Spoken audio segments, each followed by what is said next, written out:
যতদিন বেঁচে থাকবো কোনোদিন ঠোঁটে নেবও না। No drink, no alcohol, no hanky panky, focus on your work. সাপ দেখলে ভয় পাই আমি, পাগলা কুকুর দেখলে ভয় পাই, থার্ড জেন্ডার দেখলে আমার ভয় লাগে। হাইট, no drink, no alcohol, no hanky panky, focus on your work, focus on your talent. বাকি উপরওয়ালা বসে আছেন। আগেই বলেছি মেধার মৃত্যু হবে, চেষ্টার মৃত্যু হবে না। চেষ্টা করে যাবেন। এখানে যারা আজকে অর্গানাইজেশন বা যারা অর্গানাইজার, তারা অনেক ভালো ভালো আপনাদের ইভেন্ট রেখেছেন, যে আপনাদের কাছ থেকে কি নতুন বিজনেস মাইন্ড সেট আপ করা যায়, আপনাদের ট্যালেন্ট। তারপরে ডিবেট প্রতিযোগিতা আছে, তারপরে এখানে আমার মনে সাংস্কৃতিক অনুষ্ঠানের প্রতিযোগিতা আছে, রাইট? তো আপনারা চেষ্টা করে সবাই বেস্টটা দিতে চেষ্টা করবেন, আর সংস্কৃতিকে ভালোবাসবেন। আমি খুব শর্টে বলি যে আধুনিক মানুষ সে আমার কাছে যে ধার্মিক, যে সামাজিক, এবং অবশ্যই তাকে মানে যে তাকে শিক্ষিত হতে হবে। অনেকে ধর্মটাকে একেবারে কাউন্টই করে না, ধর্মতে কাউন্ট না না না না, আপনাকে ধর্মকে কাউন্ট করতেই হবে। ওটা আপনাকে খুব প্রচুরভাবে আপনাকে একটা গাইড দিবে যে না, এটা এর বাইরে যাওয়া উচিত না। আমার সিনিয়র্সের সাথে আমি বেয়াদবি করতে পারবো না, আমার জুনিয়র্সকে আমি হেয় করতে পারবো না। কাজে ধর্ম আর কর্মকে যিনি প্যারালালি মেনটেন করেছেন, তেমনি ফিল্মের একটা নাম হচ্ছে শ্রদ্ধেয় এটিএম শামসুজ্জামান।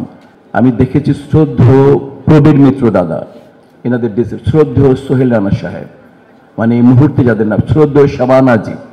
আমি আপনাদেরকে বোঝাতে পারবো না। আমি প্লেনে খুব ভয় পাই, আমি কিন্তু খুব ভীতু, আপনারা জেনে খুশি হবেন, মারাত্মক রকমের ভীতু। আমি সাপ দেখলে ভয় পাই, আমি পাগলা কুকুর দেখলে ভয় পাই, থার্ড জেন্ডার দেখলে আমার ভয় লাগে।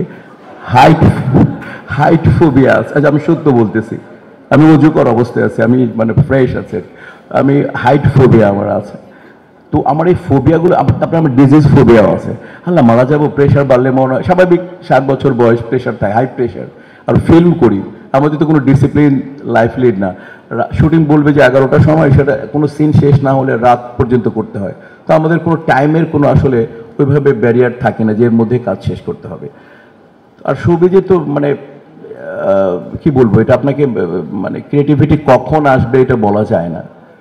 তো আপনারা সবাই যারা আমাকে শুনছেন, আমি শুধু একটাই কথা বলবো, আমার একটা কথাকেই, আর যারা স্টুডেন্ট তাদের কাছে আমার একটা কথা, পড়ো পড়ো এবং পড়ো। ছাত্র অবস্থায় যারা আছেন, ছাত্র জীবনের কষ্ট সারা জীবনের আরাম। এই ছাত্র জীবনের কষ্টটা করে নেন, সারাটা জীবন আরামে থাকবে। আর ছাত্র জীবনের আরাম সারাটা জীবনের কষ্ট। অতএব এটাকে স্লোগান করে নিন যে ছাত্র জীবনটা যারা এখন স্টুডেন্ট আছেন, তারা কিন্তু এই এই এই অনার্স মাস্টার্সটা একজন মনটা দিয়ে করেন। আর এখন তো পৃথিবী উন্মুক্ত, পৃথিবীর সব কিছু পেয়ে যান, সব কিছু তো আমরা তো কিছুই পাইনি, আপনারা সব কিছু পেয়ে গেছেন। আশা করি নিজেকে এত সুন্দর করে গড়ে তুলবেন, নিজেকে এমনভাবে গড়ে তুলবেন যাতে আপনার আশপাশ, আপনার পরিবার সম্মানিত বোধ করে, আপনার এলাকা সম্মানিত বোধ করে, আপনার জন্মভূমি সম্মানিত বোধ করে, আপনার দেশ আপনাকে নিয়ে গর্ব করতে পারে। অন্তত চেষ্টা করে যাবেন। সবাই সুস্থ থাকবেন, সুন্দর থাকবেন, সংস্কৃতির পাশে থাকবেন, দেশকে ভালোবাসবেন। সবাইকে ধন্যবাদ। দেশে দেশে সবার সাথে দ্য নিউজ।